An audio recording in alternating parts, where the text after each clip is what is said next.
just received the battery switch from Batterino Problem 900 ampere.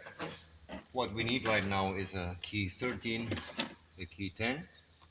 First of all, we will pull off negative with a key 10. This portion is quite easy, as you can see. It's done.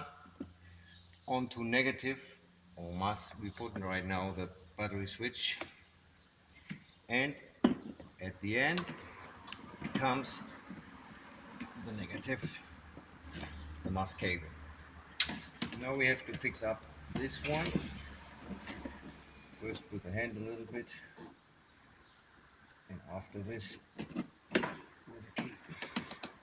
This takes maybe 1 minute to install the battery switch, and we won't got any more problem.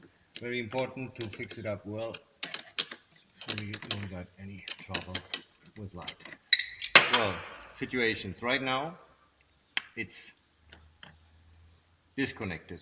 There is no light in the car. There won't be battery losses. To switch on, we have to unscrew the blue button. To activate the anti-theft device, we take off this blue button and take it with us. Right now we will start the Porsche. It's a Boxster from 2006 to make as an idea.